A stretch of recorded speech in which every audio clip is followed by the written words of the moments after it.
৩ বছরেরও বেশি সময় ধরে চলছে রাশিয়া ইউক্রেন যুদ্ধ। এমন এক সংকটময় সময়ে দেশটির রাজনৈতিক অঙ্গনে নতুন করে উত্তাপ ছড়িয়েছে প্রতিরক্ষামন্ত্রী মিখাইলো ফোদেরভকে অপসারণের সিদ্ধান্ত। এই সিদ্ধান্তের প্রতিবাদে রাজধানী কিয়েভ সহ দেশের বিভিন্ন শহরের রাজপথে নেমেছে হাজারো মানুষ। হাতে জাতীয় পতাকা, ব্যানার আর প্লাকার্ড, মুখে সরকারের সিদ্ধান্তের বিরুদ্ধে স্লোগান। ইউক্রেনের প্রেসিডেন্ট ভলোদিমির জেলেনস্কির প্রতিরক্ষামন্ত্রী মিখাইলো ফেদোরভকে অপসারণের সিদ্ধান্তে বিক্ষোভ করছেন হাজারো মানুষ। বিক্ষোভকারীদের দাবি, যুদ্ধ চলাকালীন সামরিক নেতৃত্বে এমন পরিবর্তন সেনাবাহিনীর কার্যক্রমে অনিশ্চয়তা তৈরি করতে পারে। ওদের স্বপ্ন পূরণে পাশে থাকতে পেরে আমরা গর্বিত। যুদ্ধ পরিচালনায় ফেলতে পারে নেতিবাচক প্রভাব। তাদের মতে, যুদ্ধের এই কঠিন সময়ে নেতৃত্বে স্থিতিশীলতাই সবচেয়ে বেশি প্রয়োজন।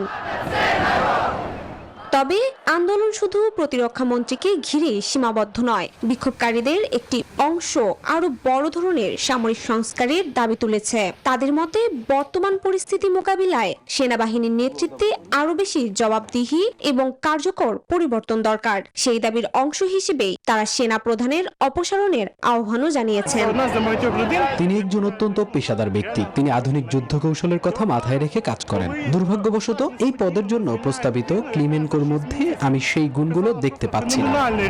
অন্যদিকে সরকারের অবস্থান স্পষ্ট। কর্মকর্তারা বলছেন, জাতীয় নিরাপত্তা এবং চলমান যুদ্ধের বাস্তবতা বিবেচনায় রেখেই সব সিদ্ধান্ত নেওয়া হচ্ছে।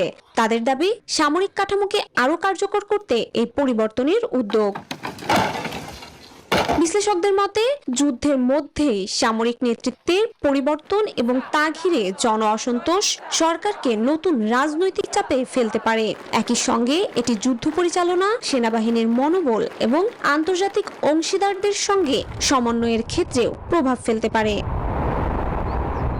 চৈতি রয়, নিউজ 24।